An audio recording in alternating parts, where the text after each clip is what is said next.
नमस्कार दोस्तों, आप सभी का मैं टारगेट विद नीतीश में स्वागत करता हूं। आशा करता हूं आप सभी अच्छे होंगे और लॉकडाउन का पालन पूरी तरह से कर रहे होंगे। जैसा कि हम सभी जानते हैं कि इस समय सारे विश्व में कोरोना की महामारी फैली हुई है और सारे लोग परेशान हैं और सारे लोग अपने घरों में बंद हैं।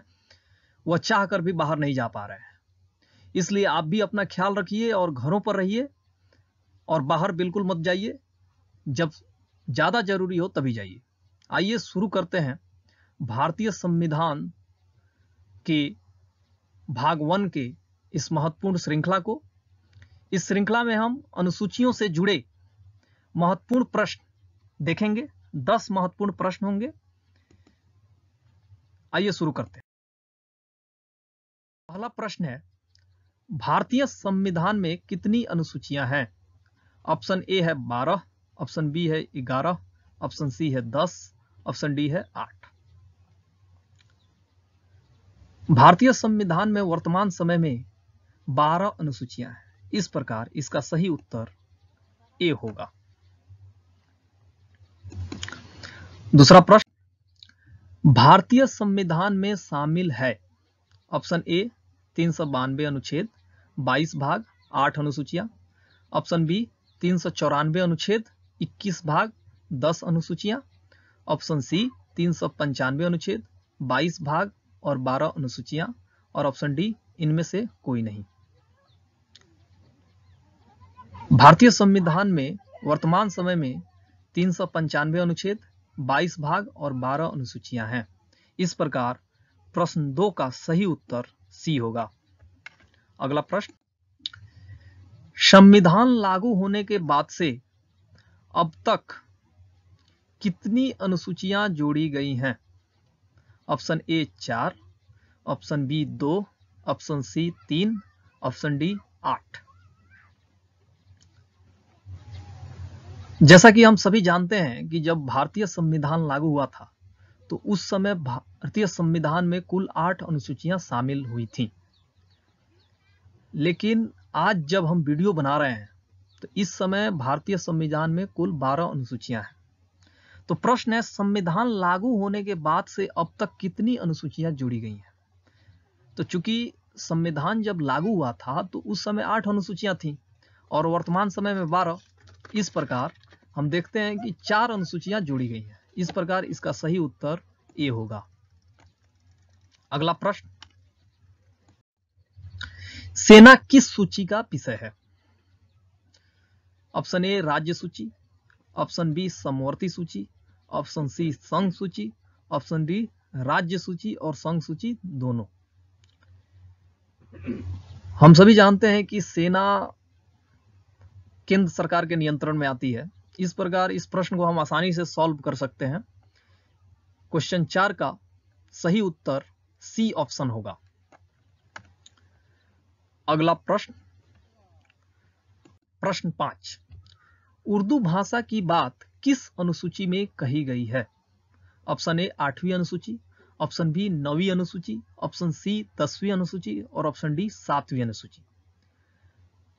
हम सभी जानते हैं कि भारतीय संविधान में 8वीं अनुसूची है जो भाषाओं की बात करती है। वर्तमान समय में 22 भाषाएं हैं भारतीय संविधान में, संविधान के 8वीं अनुसूची में, जो मान्यता प्राप्त है, जिन्हें मान्यता प्राप्त है। इस प्रकार क्वेश्चन नंबर 5 का सही उत्तर होगा ए नंबर 8वीं अनुसूची। अगला प्रश्न, क्वेश्चन नंबर 6, छठी अनुसूची में किस राज्य की जनजातीय क्षेत्र की बात नहीं की गई है? Option A Assam, option B Meghalaya, option C Tripura और ऑप्शन डी मणिपुर। भारतीय संविधान की छठी अनुसूची नॉर्थ ईस्ट, उत्तर पूर्व के 4 राज्यों के बारे में है, जो वहां के जो जनजातीय क्षेत्र हैं उनके प्रशासन से संबंधित है, वहां के कायदे कानून से संबंधित है। तो जो छठी अनुसूची में जो 4 राज्य शामिल हैं उसमें शामिल है असम, मेघालय, त्रिपुरा और मिजोरम। यहां हम देख रहे हैं कि मिजोरम शामिल नहीं है, उसके जगह पर यहां मणिपुर ऑप्शन दिया हुआ है। इस प्रकार इसका सही उत्तर डी होगा। क्वेश्चन नंबर 7, दूसरी अनुसूची में किस पदाधिकारी के वेतन के बारे में बात नहीं की गई है? ऑप्शन ए नियंत्रक एवं महालेखा परीक्षक यानी CAG, controller and auditor general. Option B केंद्रीय सतर्कता आयुक्त CBC, central vigilance commissioner. Option C मुख्य निर्वाचन आयुक्त, chief election commissioner. Option D सर्वोच्च न्यायालय के न्यायाधीश। और ऑप्शन ई इनमें से कोई नहीं या इनमें से एक से अधिक।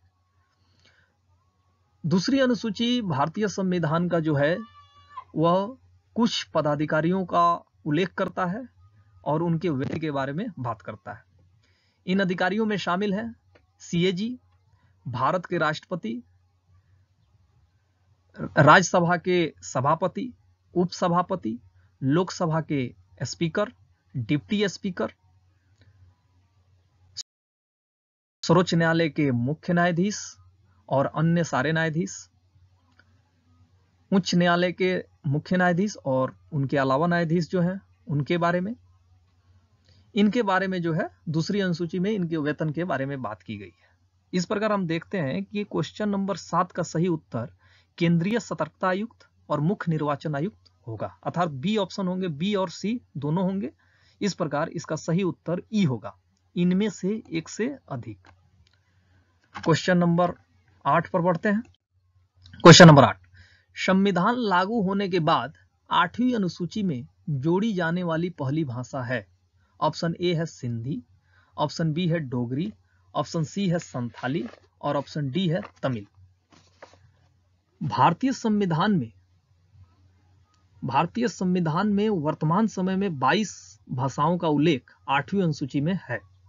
जब भारतीय संविधान लागू हुआ था तो उस समय भारतीय संविधान में केवल 14 भाषाओं का ही उल्लेख था। 21वें संविधान संशोधन 1967 के द्वारा सिंधी भाषा को जोड़ा गया। इस प्रकार संविधान लागू होने के बाद 8वीं अनुसूची में जोड़ी जाने वाली पहली भाषा सिंधी है। इस प्रकार क्वेश्चन नंबर 8 का सही उत्तर ए होगा, सिंधी। आगे बढ़ते हैं। क्वेश्चन नंबर 9, जब संविधान लागू हुआ था तो 8वीं अनुसूची में कुल कितने भाषा शामिल थे? Option A 12, option B 14, option C 16 और ऑप्शन डी 18।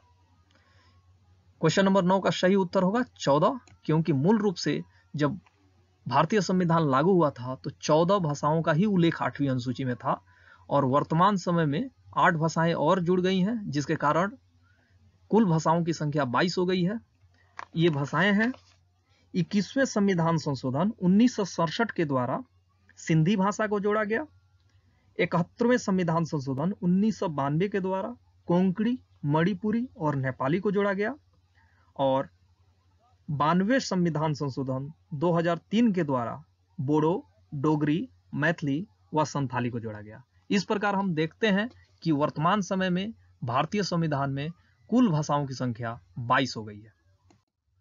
क्वेश्चन नंबर 10, तीसरी अनुसूची में किस पदाधिकारी के शपथ की बात नहीं की गई है? ऑप्शन ए राष्ट्रपति, ऑप्शन बी प्रधानमंत्री, ऑप्शन सी राज्यों के कैबिनेट मंत्री और ऑप्शन डी सांसद, ऑप्शन ई इनमें से कोई नहीं या इनमें से एक से अधिक। तीसरी अनुसूची में कुछ पदाधिकारियों के शपथ की बात की गई है, जिसमें शामिल हैं संघ के मंत्री, राज्यों के मंत्री। इसमें जो मंत्री शामिल हैं संघ के मंत्री, उसमें प्रधानमंत्री भी शामिल है, क्योंकि प्रधानमंत्री भी वही शपथ लेता है जो अन्य मंत्री लेते हैं।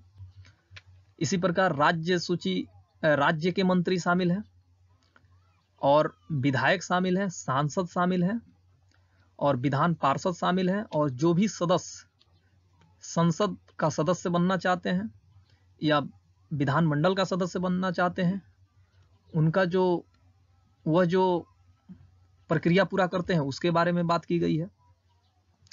इस प्रकार और इसमें CAG के बारे में भी बात की गई है, सर्वोच्च न्यायालय के न्यायाधीशों के बारे में बात की गई है और हाई कोर्ट के न्यायाधीशों के बारे में। इस प्रकार हम देखते हैं कि तीसरी अनुसूची में राष्ट्रपति एक ऐसा पदाधिकारी है जिसके शपथ के बारे में बात नहीं की गई है। राष्ट्रपति के शपथ के बारे में भारतीय संविधान के आर्टिकल 60 में उल्लेख किया गया है। इस प्रकार इसका सही उत्तर ए होगा। इस तरह आज के सभी प्रश्नों का सिलसिला यहीं थमता है। आप सभी अपना ख्याल रखिए। कोरोना वायरस से याद रखिए, बचने का एकमात्र तरीका है अधिकतर सावधानी, अपना हाथ धोते रहिए और हमेशा मास्क का यूज कीजिए। इसी के साथ दीजिए इजाजत, अगले एपिसोड में फिर से मिलेंगे आपसे। नमस्कार।